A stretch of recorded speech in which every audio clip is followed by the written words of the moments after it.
नमस्कार, फर्स्ट बिहार झारखंड देख रहे हैं आप और मैं हूं आपके साथ प्रिया। पश्चिम बंगाल में भले ही चुनाव खत्म हो गए हों, लेकिन उसको लेकर जो सियासत चल रही है वो अभी भी खत्म नहीं हुई है। ममता बनर्जी जो कि नंदीग्राम सीट से चुनाव के लिए नामांकन की थी, उसके बाद वहां से उन्हें हार मिली। उसके बाद उन्होंने पूरी चुनावी प्रक्रिया को, जो कि नंदीग्राम सीट से चल रही थी, उसको चुनौती दे दी है और चुनौती देते हुए उसके खिलाफ याचिका दायर की है और कलकत्ता हाईकोर्ट में आज उसी याचिका को लेकर सुनवाई होनी है। सीएम ममता के इस कदम को लेकर बीजेपी की ओर से प्रतिक्रिया आई है। अमित मालवीय ने कहा कि आप 2 बार चुनाव कैसे हारते हैं, पहले चुनाव में और फिर एक हारे हुए व्यक्ति की तरह कोर्ट में जनमत को चुनौती देकर।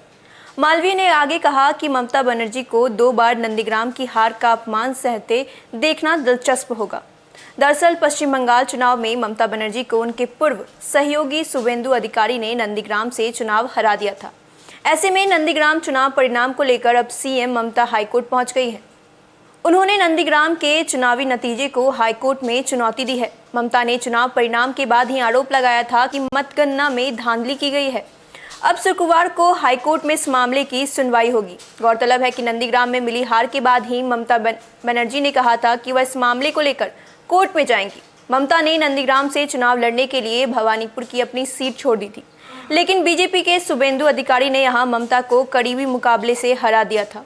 हालांकि तृणमूल कांग्रेस ने नंदीग्राम सीट पर दोबारा काउंटिंग की मांग करते हुए वोटों की गिनती में अनियमितताओं का आरोप लगाया था, लेकिन चुनाव आयोग ने उसे खारिज कर दिया। नंदीग्राम सीट से शुभेंदु ने ममता बनर्जी को 2000 से भी कम वोटों से हराया था। यहां माकपा की मीनाक्षी मुखर्जी तीसरे स्थान पर रही। पश्चिम बंगाल के मुख्यमंत्री ममता बनर्जी ने नंदीग्राम के चुनावी नतीजे को कलकत्ता हाईकोर्ट में चुनौती दी है। इस मामले पर सुनवाई शुक्रवार को होगी, यानी कि आज। राज्य में तीसरी बार सत्ता पर काबिज होने वाली ममता बनर्जी की पार्टी तृणमूल कांग्रेस को चुनाव में भले ही 200 से ज़्यादा सीटें मिली हों, लेकिन वो खुद अपना चुनाव हार गई थी। ममता बनर्जी लगातार नंदीग्राम के चुनावी नतीजे को लेकर आरोप लगाती रही हैं। 2 मई को चुनावी नतीजे आने के बाद ममता बनर्जी ने कहा था कि नंदीग्राम की जनता के फैसले को स्वीकार करती हैं, लेकिन मतगणना के दौरान गड़बड़ी किए जाने के मसले को लेकर वे कोर्ट जाएंगी, क्योंकि उनके पास जानकारी है कि चुनाव नतीजों के ऐलान के बाद कुछ मैनिपुलेशंस किए गए हैं, जिसका वे खुलासा करेंगी। दरअसल चुनावी रुझान आने के बाद ही शुभेंदु अधिकारी बढ़त बनाए हुए थे। हालांकि 16वें राउंड की गिनती के बाद ममता बनर्जी आगे हुई, फिर बाजी पलटी और अधिकारी आगे हुए और जीत का ऐलान किया गया। शुभेंदु अधिकारी इस वक्त नेता प्रतिपक्ष हैं। माना जा रहा था कि ममता इसे लेकर कोर्ट का रुख कर सकती है। नंदीग्राम में ममता को हराने वाले नेता शुभेंदु अधिकारी इस वक्त पश्चिम बंगाल विधानसभा में नेता प्रतिपक्ष हैं।